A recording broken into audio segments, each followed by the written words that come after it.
Sandy in Jensen Beach, Florida writes, I have seen many of your videos. Why, thank you, sir. And those videos were about you being a purist. Who, me? And really not liking the idea of EQ on any stereo equipment. So that's mostly about my abhorrence of tone controls, which, yeah, I'm not a big fan of tone controls. As you say, oh boy, here's where it comes back to bite me. You should fix the weak component first, not EQ a fix. Absolutely. However, Paul, I just saw your video on your new FR30 speaker, and I was puzzled that you basically designed an EQ on the back of your speaker to compensate for bad rooms. I know! As Ricky Ricardo, remember Ricky and Lucy, would say, Paul, you have some splaining to do. Seriously, I think the company's outstanding. Keep up the great work and never retire. Well, there you go. My retirement will be 6 feet under that, as they say. Okay, and I will answer your question in a second. This prototype pair of FR30s are being worked on. You can see the big holes on over here. These are going in the studio for Octave, which I'm really excited about. And here you can see the passive radiators. Aren't those cool? Those are the ones that kind of go here in the sides. And that's what it looks like on the back. Kind of cool, big spider. And these were all custom designed by Chris Brunhaver. Oh my God, that's the actual woofer.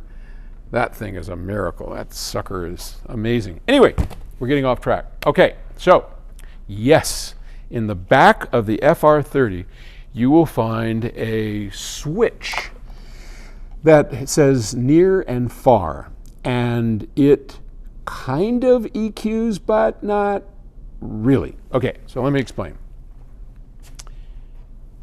The speaker, as it's set, is normally in the far position, meaning that the FR30 is away from the wall behind it, the front wall.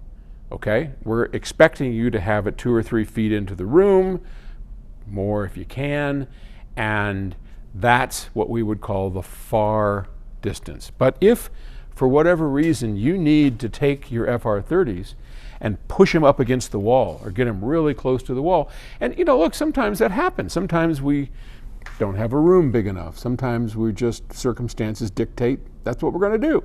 Okay, no problem. Click the switch on the back that says near, and now the EQ changes. Why?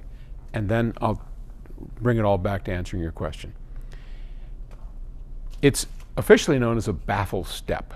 And what that means is that the very front of the speaker, these are probably too heavy to turn, the very front of the speaker here has what's known, this flat area, it's called a baffle.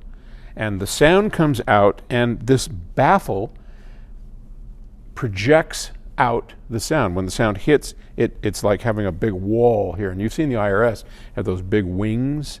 That's a baffle in the front. They have it for a different reason, but that's okay. So this baffle, to some frequencies, acts like a projecting surface, right? But as the wave gets out, it wraps around the speaker and starts losing energy. So that's why on axis there is more energy, and then as you get off axis, or as the wavelength goes down, it wraps around the speaker and we start losing some energy. If the speaker is right against the wall, as it wraps around, it hits the wall, which is like a big baffle that's only got the length of the speaker to deal with, and that projects it out. So you're going to get more mid-bass at a certain frequency.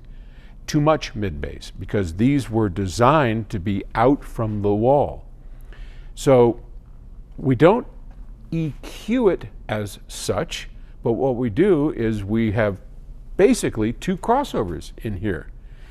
And one crossover was designed with the speaker up against the wall. That gives you a perfect flat response. And the other one is designed away from the wall, and that gives you a perfectly flat response. So depending on where you have it, you set the switch, which changes the crossover to be compliant with the position you have in the room, if that makes sense. So we're not EQing it in the sense where we're boosting this or cutting that.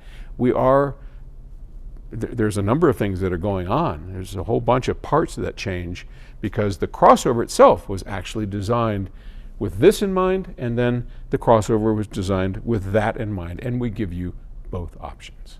Hope that helps. All right, thanks for the question. Talk to you later.